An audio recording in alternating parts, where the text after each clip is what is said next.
let's start with a little introduction of Domaine, and in fact, it's better if that comes directly from Jean-Marie, who I probably first met in the early years of this century. But Jean-Marie, you'd already been up and running for a while before then. So tell us a little bit about how you got to be where you are today. Yeah, I started my journey while I still was at the wine school in 1988 by doing my internship with Henri Jaillet. So I did the 88 with Henri and Emmanuel Rouget. Then I did the vintage 89, 90, 91, and 92 with my father. But a young lion with an older lion was not easy to work together. So I decided to go and improve a bit of my English by working in Oregon in 1993 and work with Domaine Drouin, with Véronique Drouin in 1993. And I think it was around March, April 94, my dad called me back one day while I was still in Oregon and said, if you come back, the winery is yours, except the tractors, they remain mine. So I came back in 1994. You did play with the tractor, no? Until last year, actually. I had to, at the age of 80, to stop him driving the tractor last year. He was not very pleased about that. And started my journey as the winemaker of Domaine Fourrier in 1994. Definitely not the easiest vintage to start with, but full of learning. Of course, Burgundy was very, very different back then. It was a very different era, but always with the passion of making wine with one main philosophy, a very simple one. I don't know if I'm going to sell my wine, and if I don't sell them, I have to drink them. So drinkability for me was always a very important key factor in my way of winemaking. So of course, first things that I did when I took over the domain, no blame on my dad for this, because that's what reflected a lot of places of Burgundy, but stopping herbicides, working with natural yeast. I never used more than 20% new oak ever. Punching the cap by hand exclusively, no pumping over. Nothing has changed 30 years later. So you learned a lot, obviously, from Henri Jaillet, but he would have used a lot more new oak than you use, would he not? Yeah, Henri was using 100% new oak from 1985. Before 85, he was not 100% new oak. But I mean, what I've really learned from Henri and his wife, because not many people often speak about Marcel, who was a wonderful lady, was the precision in the vineyards. They worked solid 7 a.m. to 7 p.m. in the vineyards. But what was really standing out for me with Henri, everything had an explanation. Everything had a reason to be or not to be.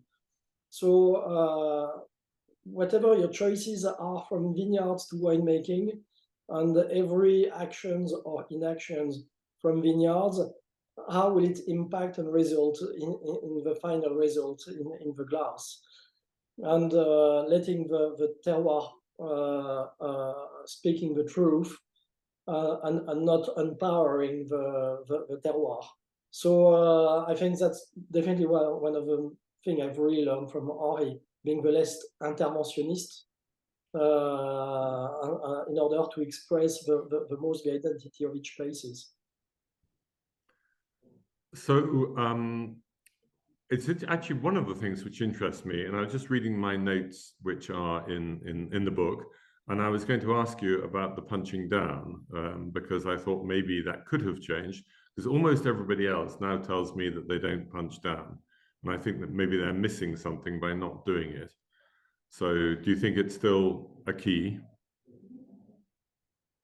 I think the relationship with the grapes is fairly unique when you are punching down. I mean, wine has been made for 6,000 years.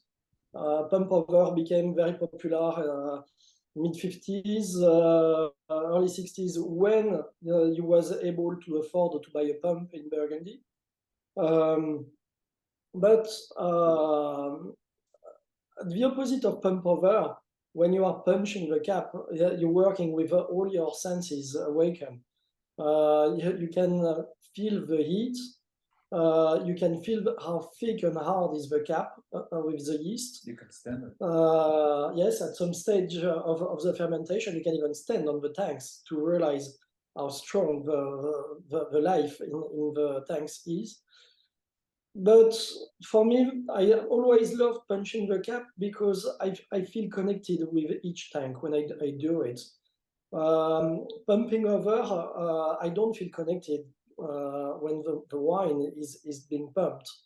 So it impacts my decisions on the frequency and on the stage of the fermentation. Should I punch more or less the cap, depending on what the growing season has been also. What is the ripeness of the fruits and the potential of the extractability of those grapes, depending on the summer we had. This is something I adjust by the way I feel in terms of relationship with the tank during the fermentation. And when we come to around 90% of the end of the fermentation, then I start to take a glass to taste the results and make my decision, should I punch a little bit more or start to slow down? Well, what is my relationship with the matière? But I don't feel as connected with pump over personally. So that's why I've always worked that way over the decades. Okay. And the other thing which we haven't yet touched on, but is always a subject to discuss nowadays, is stems. And we know you destem 100%, but sometimes you add some stems back in. So I wondered about your thoughts on that subject. Yeah, in 1995, when I was looking for my identity and giving a new dynamic of image of Domaine Fourrier, 94 was not the easiest vintage for me to work. So I decided to keep 30% of all bunches in 1995. So I tried very early on. And maybe looking back, I tried with the wrong vintage. That's a possibility also. But I thought the tannins was too square. And it was not well integrated into the wine. So for many years, many people heard me to say never again. It's not for me. I have great friends doing great jobs because they feel comfortable with it. I think sometimes it's a bit like the choice of some clothes. There is some clothes you think it doesn't suit me, but it suits really well someone else. And for many years, I never wanted to use old bunches until the last few years with the climate change. We are entering into a level where the phenolic maturity sort of become excessive. So, of course, there is the school of picking earlier and earlier and earlier, but the answer is not about keep picking earlier and earlier and earlier year after year. Of course, we've been wondering many questions in the vineyards, increasing the foliage to give more shadow to the fruits, touching less the fruits in summer. But for me, re-adding in vintages, I think like 2019, 2020, I did 22 and 23, but I didn't do in 21. The stems will absorb a bit like a sponge the excess of phenolic maturity. So some of the tannins and components will be retained by the stems. And I think it's bringing a bit more finesse and delicacy to the wines. I haven't built my image based on all bunches, so I still want to use it at very small doses. I think if I go above 30%, it changes the style of wine to a different signature of what is Domaine Fourrier today. And that's why I'm very cautious and careful to adapt myself to the challenges of global warming, and stems can be a key element to play a little bit with it.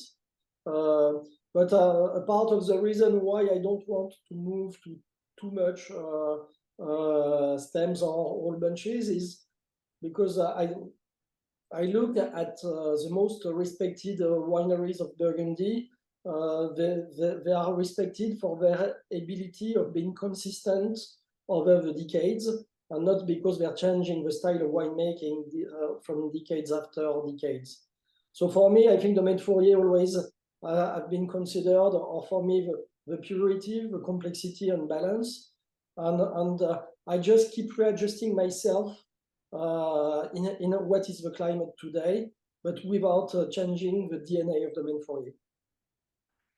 Okay, and I think maybe we should start looking at the actual vineyards. So tonight's tasting is just vineyards in Gevrey Chambertin, most of what you have. So first up being served is a Gevrey Chambertin Champeaux 2016. There will be a Cherbaudes 2010, a Goulots 16, Combe Moines is 2010. We have, I think, Clos Jacques in both 2020 and 2010. And also there'll be a Griotte Chambertin 2015. So those are all the younger wines. So maybe you could give your thoughts on the vineyard, starting with Champeaux and then Cherbaudes. Yeah, Champeaux is one of our smallest vineyards in the north of Gevrey Chambertin. The vineyard was planted in 1919. And what's really interesting between, I think there will be some Goulots, I think, also. So in the Gevrey Chambertin Premier Cru Champeaux, les Goulots and Combe Moines are 3 plots of lands which are 50 meters from each other. So when I took over the winery, my father used to blend Goulots, Champeaux, and Cherbaudes all together to make Gevrey Chambertin Premier Cru with no name of UD. So the first things I did, 94, I didn't have enough wine, but in 95 was the very first year. Just by personal curiosity, that I decided to split the blend and to discover, just for my own curiosity, each of those Premier Cru, and under the fact that those vineyards only have a distance of 50 meters from each other. So for me, it was a very educational journey about the vineyards of Domaine Fourrier and how much terroir can give such different definitions and being so close from each other. And Champeaux is much more red soil, much more iron into it, which always gives a much darker red fruit. It was, for me, one of the first terroirs I understood the most easily. It was delivering this generosity straight away, vintages after vintages. I've always been a big lover of Champeaux, because the combination of vineyards were over 100 years old now, so the size of berries are very, very tiny. And with this red iron soil, gives this dark red fruit and crunchy fruit that I really like, which is very different when I moved to the vineyards 50 meters a bit higher.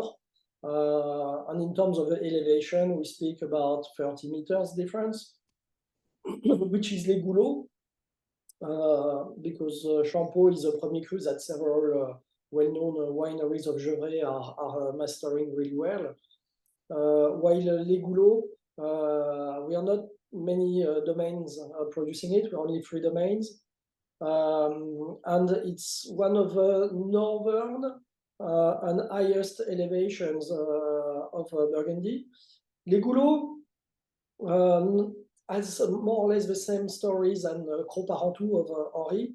It was not worthing to be planted as vineyards until mid-50s, when Burgundy was not making any money. Planting vineyards there, it was too rocky, but also the grapes was not ripening very well. I always remember my grandma telling me, just above Goulots on Combe Moines, it used to be planted, and the vineyard was pulled out in 45. It used to be Chardonnay planted up there, because the reds was never ripening. But les Goulots, my mom and dad still tell me the stories, and they had to burst dynamite there in order to plant it as vineyards. And it has taken at least 9 to 10 years before delivering the first fruits. So much it was hard for the vines to develop the root system there and starting to give the first berries. So it's a wine which is a little bit more strict, a bit more tight, but today with the climate change, Goulots becomes the new outsider. It's a very cool climate, it's much higher, first vineyard in the shadow in the afternoon. So it is one of those premiers crus of Gevrey which keeps the minerality. And minerality is a signature which disappears of Burgundy with global warming. And the fact that this vineyard is in the shadow by 4 p.m., it's already dropping the temperature much earlier and it's much cooler. So it's a wine which, to me, reminds me a bit the old style of Burgundy with the finesse and delicacy. And Combe Moines, which stand between the 2 vineyards of Champeaux and Goulots, is a bit the combination of both sides. That's probably the most complex wine, Combe Moines, because it definitely has the small size of the fruit. It's an older vineyard planted in 1928. Very, very small berries, but with the coolness of the climate. But it's surrounded by an amphitheater of rock, which used to be a quarry where the rock was extracted to build the castle of Gevrey many centuries ago. And the amphitheater of rock tend to concentrate the heat inside of it. So depending on vintage, if it's a very warm or cooler summer, Combe Moines could reveal some vintage more minerality character, and when it's much warmer summer, it can reveal much darker red fruit. It's very unique. Only you have the amphitheater. We are the only one. Other plots of Combe Moines have it's a very different kind of terroir.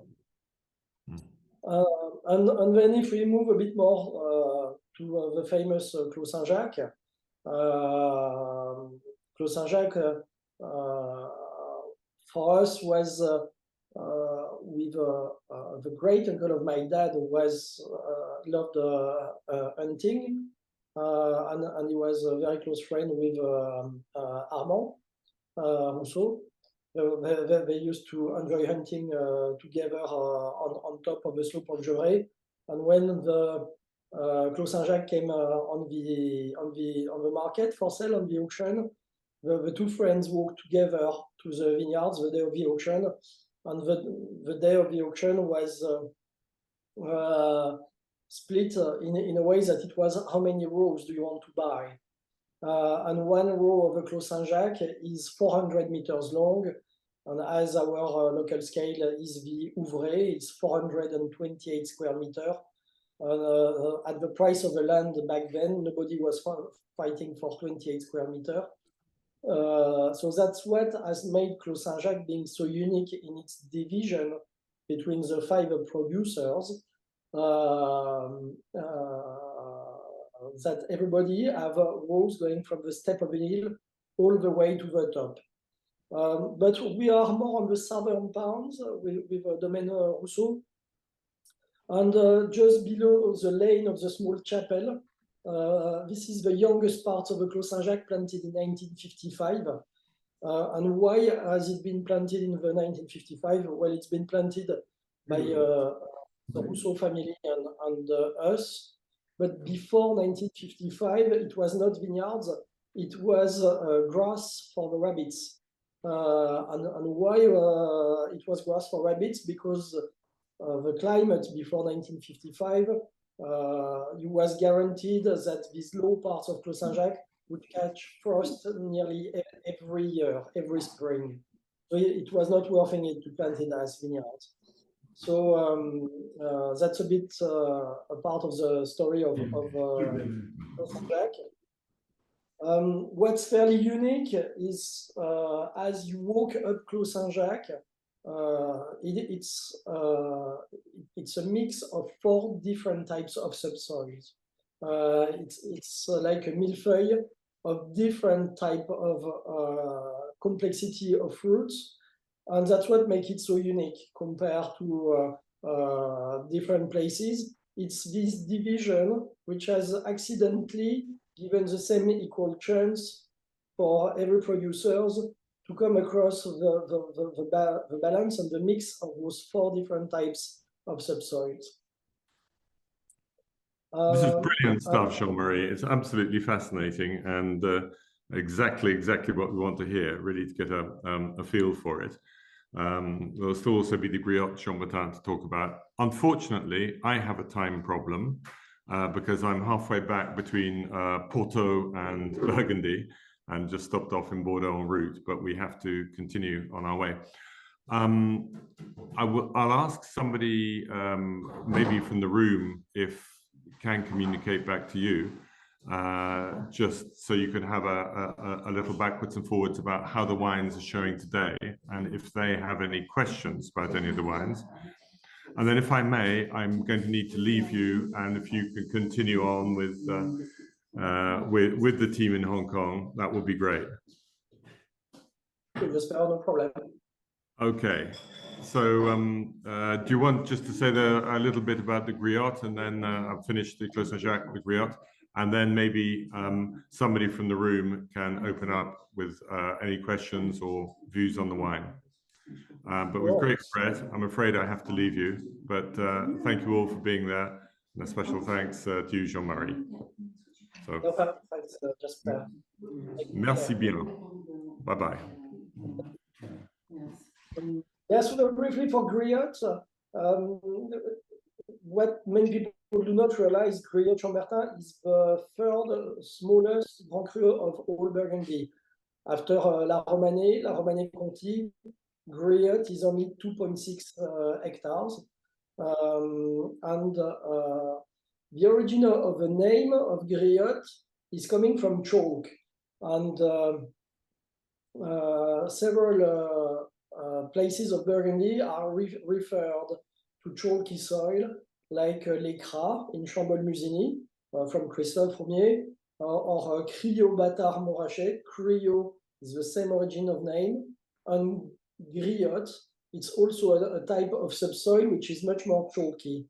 So Griotte is not a Grand Cru of power, it's a Grand Cru of depth. I always describe Griotte being the Musigny of Gevrey. The Chambertin as the power, as the shoulder, and Griotte as the purity and the depth of its terroir. And that's what makes Griotte very different from the range of the other Grand Cru. It never was originally the most famous Grand Cru of Burgundy before global warming, but its ability to keep finesse with the climate change of today, it's definitely one of the Grand Cru who keep this beautiful balance with its acidity. And that's what makes Griotte quite interesting. Our total production is between 4 and 5 barrels. So it's very limited. It's our also one of our smallest production. So if you have any questions, please feel free. No, thank you so much for the presentation. I think it's been exceptional detail. We've been comparing the wines, and obviously we have a range of vintages in front of us. One thing that has stood out is particularly is the crystalline purity, but the detail on the 16 vintage. Would love to get your further thoughts on that, especially because we've been comparing them versus, 2020, 2010, which are also lovely vintages in their own right. And we have a 2015 Griotte in front of us as well. But they're all very different in character. But I think one of the comments that I heard in the room was the 16 is particularly exciting. But we'd love to get your views and thoughts on the vintage differences as well that you've experienced. Yeah, I think it's a vintage that we don't speak very often about, 2016, because it was in the shadow of 2015. I sort of see a bit of similarity of what's the reputation of 2016, like what was the reputation of 2010 after 2009. And one of the main things I find in similarity, in common, 2010 and 2016, is how cold was Burgundy in August. It was really, really cold. The mornings was around 10 degrees. And it keeps the natural acidity of the fruit present, and which is breathing through and standing out through the glass of wine. What is interesting to understand is, in the past, 25 years ago, 30 years ago, the definition of a great vintage was a vintage when the weather was beautiful and really hot in summer for Burgundy.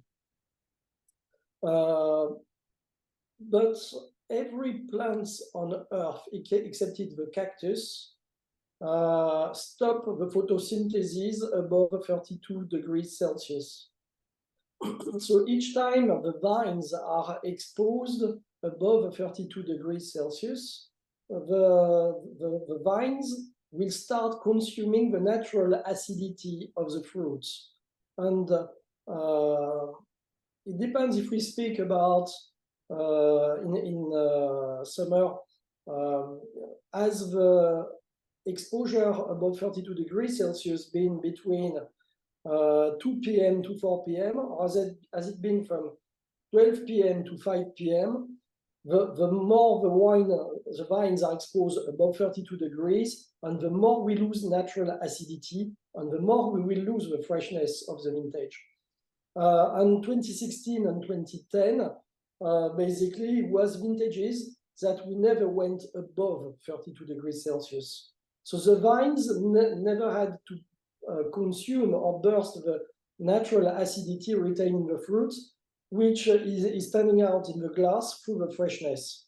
It's wines with great pH, good acidity, good balance, but with sunny days, it was sunny and cold, which means the light was still giving the photosynthesis and gave a good phenolic maturity, but with good acidity. Some other vintages, like 2015 or 2020, are vintages that the weather is beautiful, it's nice, it's sunny, but the temperature goes above 32 degrees. And then we start to lose the natural acidity retained in the vines. And that's when we lose a little bit of freshness. And there's nothing much we can do about it. The answer is not always by picking earlier and earlier, because you still need the maturity. You still need a basic, a minimum of phenolic maturity to reveal the terroir and the identity of a location. So that's why we keep readjusting ourselves to the farming practice according to the climate change. A nice thing, you have to choose something. So, but if you compare 15 and 16 in terms of overall, would you prefer the 15 or the 16? I think they will have a different time frame of drinkability. I think we love the 16. That reminds me also like 2010, same thing. Because of this acidity that makes them so delicious, so young, that we tend to drink them very quickly. But they also still have a beautiful ability to age. 2015, it's much more of the structure of the tannins, which you might want to keep them a bit longer. But I personally like the 2016 more in spring, summer time, when the weather is quite warm outside. I prefer a wine which has better freshness and acidity. And a vintage like 2015 for me is more a wine for winter. But there are window of ability to age for me. They have the same potential, but their curve of aging is a bit different. Maybe one more question for me is the recent hot vintages of, we've had 18, 19, 20, I guess 21 is an exception, but 22 and 23. How are you finding those? And obviously those are in stark contrast to the past. How do you find those in terms of approachability, drinkability? I mean, a bunch of us here have those wines in our cellars. So what should we be doing with them?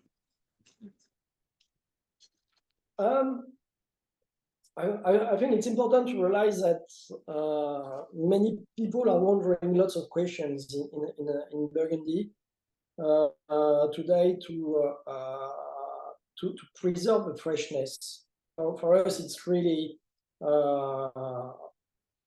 I wouldn't say a challenge, but I remember, for example, 2005, which was not 2005, 2003. 2003, which was really a real shock for us. How do we manage a vintage with so much heat? And we didn't have much experience about how to manage this type of vintage. What for me has been happening for the last 5 or 6 years is we have gained experiences and we have readapted ourselves with a taller canopy, wider canopy, more foliage. But there have been a lot of questions about winemaking. But and I'm sure you've seen in between the work of Jasper and other people, lots of producers in Burgundy are considering other types of vessels for aging their wines. So, of course, one of the most common that people have heard or seen is amphora. And I think there are some people who have jumped at small doses. Some other producers have 100% amphora today.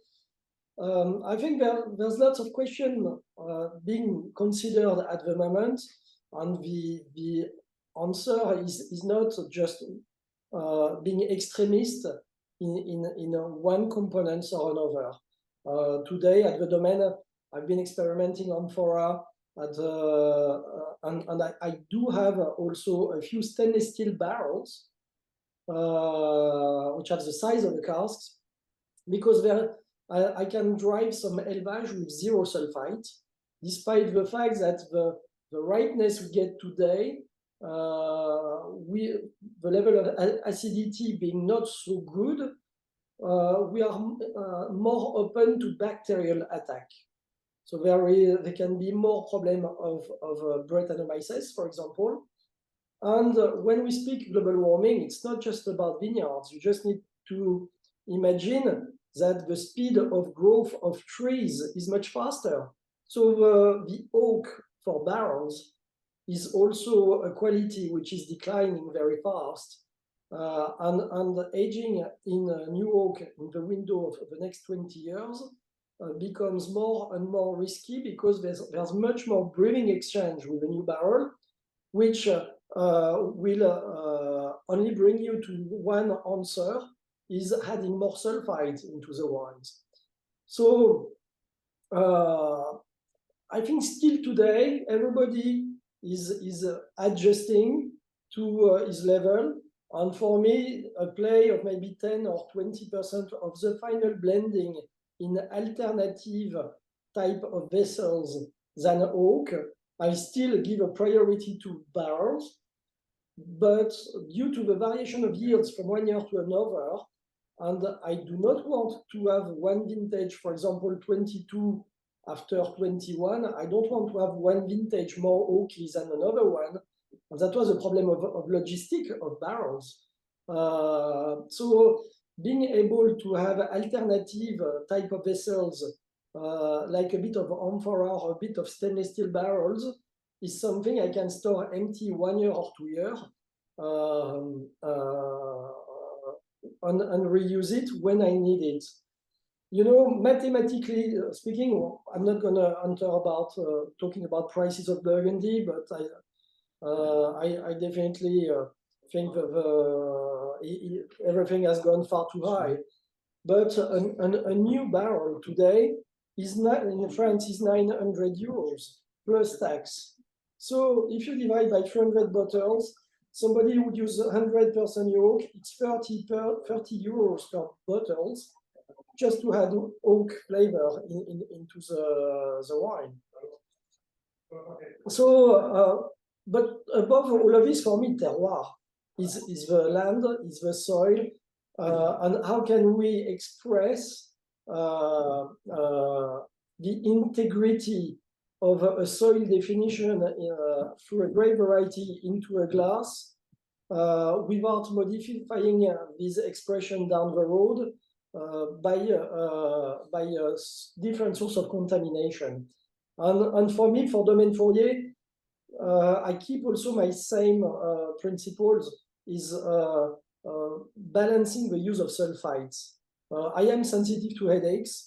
I want to still measure the quantity of sulfites I'm using and a balance between different type of vessels to keep freshness in the wines and allowing me to work with low sulfite like I always had for the last 30 years is very important to me. Understood.